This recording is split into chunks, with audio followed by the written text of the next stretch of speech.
Salut, c'est Vraiment Jean Cronard. Aujourd'hui, on couvre le colloque d'ouverture de la chaire Trent. Donc, on va essayer de vous expliquer un peu plus en avant ce que c'est, afin de vous faire découvrir les choses fabuleuses qui se passent dans notre IEP.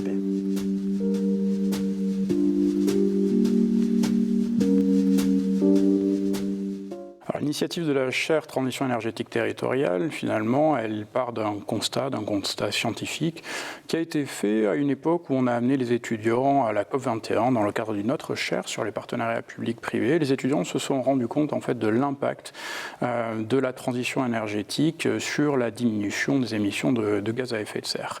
Et donc, on a commencé à réfléchir à l'opportunité de lancer une chaire sur ce sujet-là.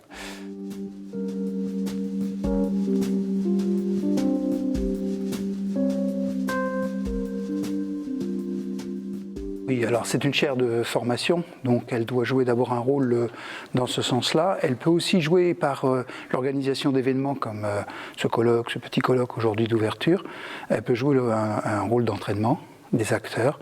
Et comme c'est une chaire de transition énergétique sur les territoires, évidemment, il faut que progressivement on se rapproche des acteurs des territoires, par-delà la communauté universitaire.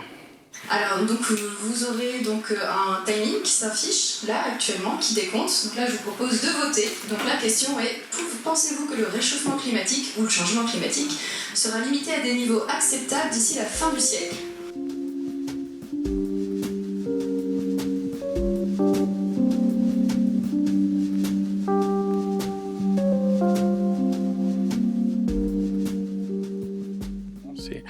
L'idée de faire une rencontre entre plusieurs mondes qui ne se fréquentent malheureusement que pas assez.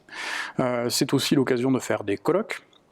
Et c'est donc le colloque d'aujourd'hui, le colloque de lancement de la chaire sur la transition énergétique territoriale, qui va accueillir des scientifiques de renommée nationale et internationale à l'évidence, pour nous présenter en fait les rapports entre la transition énergétique territoriale et le changement climatique, ou la diversité biologique, ou alors la gouvernance internationale. Des tardigrades, des vers de terre, des nématodes, des colamboles, des acariens. Notre agriculture moderne a tué la moitié des sols.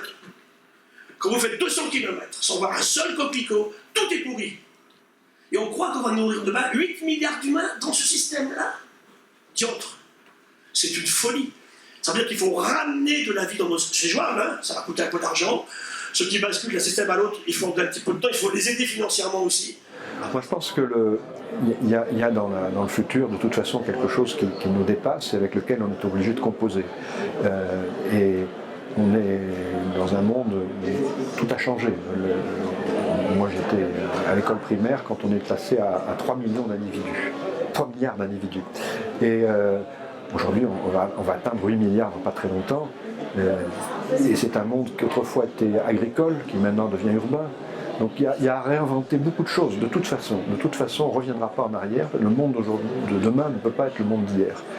Essayons d'être positifs par rapport au monde qui vient. Puis, bien sûr, il y aura des réchauffements, bien sûr, il y aura des injustices, bien sûr, ce n'est pas le monde qu'on souhaiterait de manière absolue, mais ça va être le nôtre, donc il va falloir faire au mieux.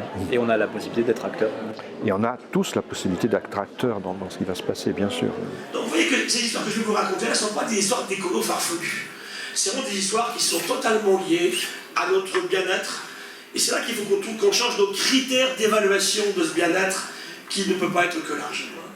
Donc c'est vrai que on ne doit pas absolument rentrer dans le catastrophisme, encore moins l'apocalypse, mais simplement prendre le problème à bras le corps.